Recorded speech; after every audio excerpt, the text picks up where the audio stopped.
Good afternoon, and thank you to the meeting of the Capital Improvement Planning Committee. Today is Thursday, December 7th, and this is the CIP meeting. It is being broadcast live and recorded by cable access. We have one agenda item on the agenda today, and that is a school department, two, sorry. First, we're going to look at the May 2nd, 2023 CIP minutes. I'll make a motion to approve the CIP minutes from Tuesday, May 2nd, 2023. We have a second? I can second. Second. All those in favor? Aye. Aye. Aye. Uh-oh, we can't, I was not present, so I'm stepping down. Paul, we can't hear the folks on Zoom. Speak up. Okay. Dennis, can you say something? I said aye. Yeah, okay. We just wanted to make sure we could hear you. We couldn't hear you before that. Great. And I Okay. said I was not present at the meeting, so. Okay, One abstention. thank you. So moving on to the major topic of today's agenda is to review and possibly approve the school department's request to purchase a 2023 Ford F-250 SRW Truck 4x4 regular cab. And with us, we have Mr. Bill Yukna to speak to this matter. So the schools have a fleet of vehicles for facilities and maintenance. We have 2 vans and 4 pickup trucks. This is the oldest of our pickup trucks. It's a little over 10 years old. While it doesn't have high mileage, it's got a little over 63 or 62,000 miles.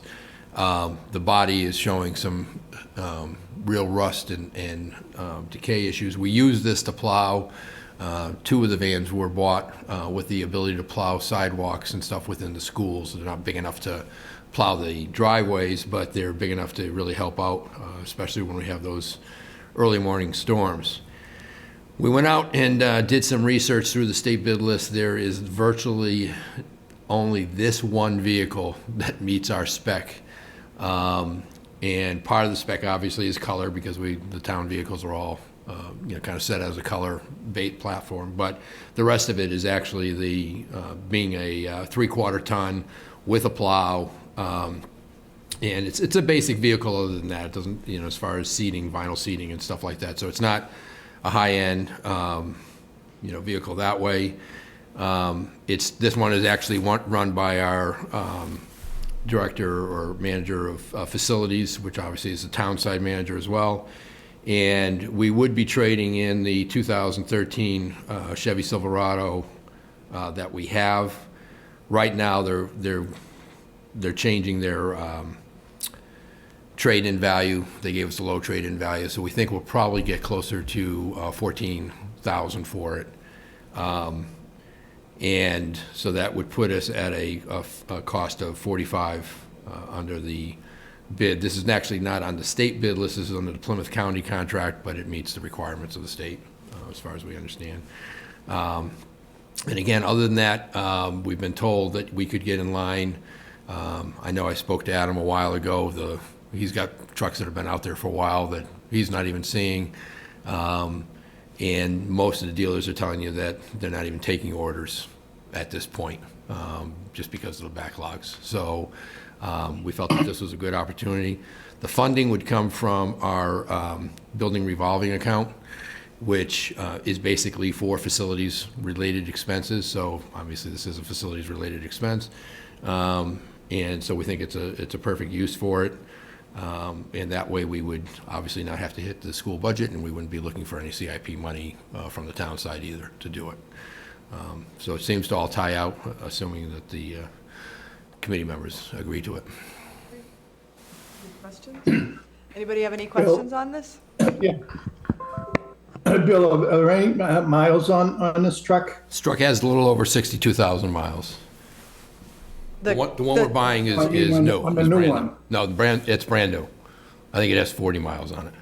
Okay.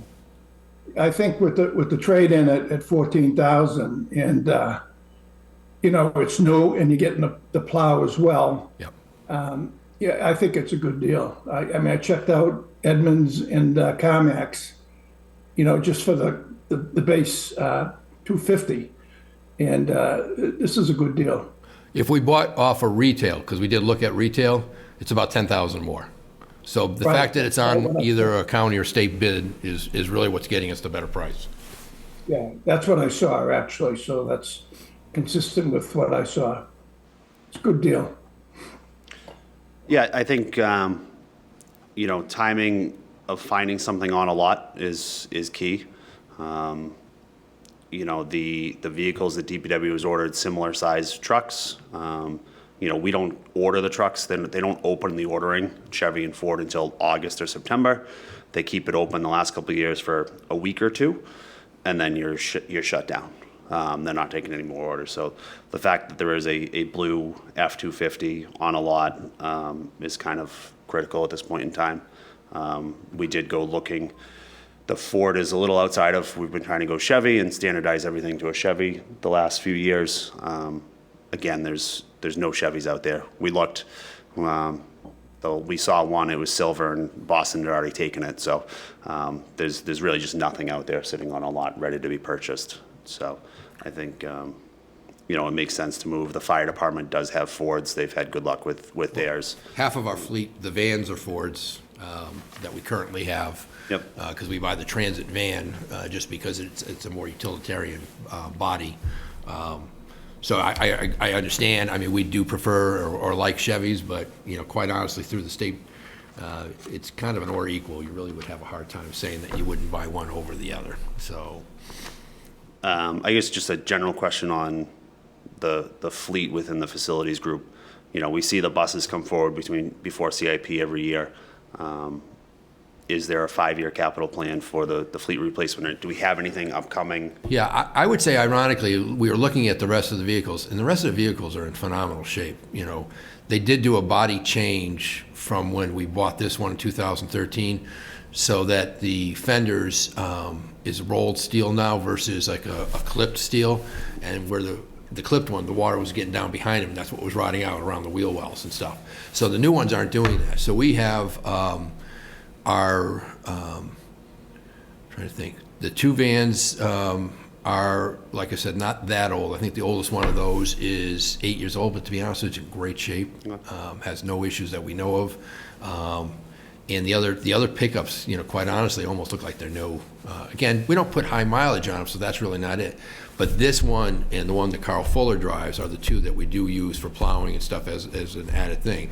So DPW will come through, they'll blow through the parking lots, and then we'll come right behind them and we'll do, sidewalks right above them so that our guys aren't trying to shovel and snow blow the massive ones like at the high school, the middle school, and stuff like that. So they're the only two that have the plows, and so that's why it's kind of critical for us to keep the two of them running. Dr. Burdos, anything? No, one of the things when you think maybe the mileage there, it doesn't is what some people might typically think, being that it's in the 60s. But, it's over 10 years old, and the rust part, it just makes sense that it needs to be replaced. And what would the timing on delivery be? Do you know? Would you have it by winter? Would you get it? We could have it next week. It's sitting on the lot. So that would be great, because as opposed to having a rusted out. Right. Right. to The only be- the only other thing that was brought up, and quite honestly, I can't really defend if I can get 14 on a trade, letting it sit at the bus yard, because one of the things that Chris actually, I think, bought a few years ago for us was a bus sweeper. So the buses, when they're loaded up with snow on top, we can't go on the roads with them, so we have to clear them. This particular device, we'd run the bus underneath. It's basically a broom on the top. It pulls all the snow off and drops it right off the back of the bus. The bus goes out of the way. The next bus can't come in and go over it because it'd be going over a pile of snow. So we have a pickup truck there that just basically plows that away. Next bus comes in. The one we have there is an old truck. It was The water department truck. water department truck with a plow. It's not one you put on the road, but literally if you're going 30 feet, if we can keep it running. I guess Adam has said that he's concerned about keeping that one running, but again, I have a hard time defending, a $14,000 truck sitting there for half a dozen times a year type of thing. So, and quite honestly, if that's what it comes down to, then Tony and Carl will have to go down, Run over there. and do the plowing. Yeah, no, I had similar thoughts talking to Adam earlier today about, using this replacement, the 2013 over there, but as soon as you get over 10,000, I mean, even at 9,500, you can't let it, like you said, let that value sit there, especially if you're gonna get 14 for it. Yeah. Marie and Brandon, any procurement, any issues that, from a finance side of things? No, on the procurement side, it should be all set. It's the Plymouth County. We already looked through that, so it should be good to go. Yeah, they checked in with us before the purchase, so that was a plus. That's great. All good in there. We're not taking chances anymore. All right, well, I will entertain a motion then. I'll make a motion to approve the purchase of the 2023 F-250 as proposed. Second. Second from Dennis. We're going to do a roll call vote. I forgot to do that earlier since we're on Zoom. So, Chris? Yes. Dr. Burdos? Yes. I'll vote yes. Dennis? Yes. Mike? Yes. Great. So, motion passes 5-0. We're going to buy ourselves a truck. Thank you. Thank you very much. All right, everybody, thank you so much. And we have a motion to adjourn. I'll make a motion to adjourn. Second. I don't think we need to do a roll call. All those in favor? Aye. Aye. Thank you, gentlemen.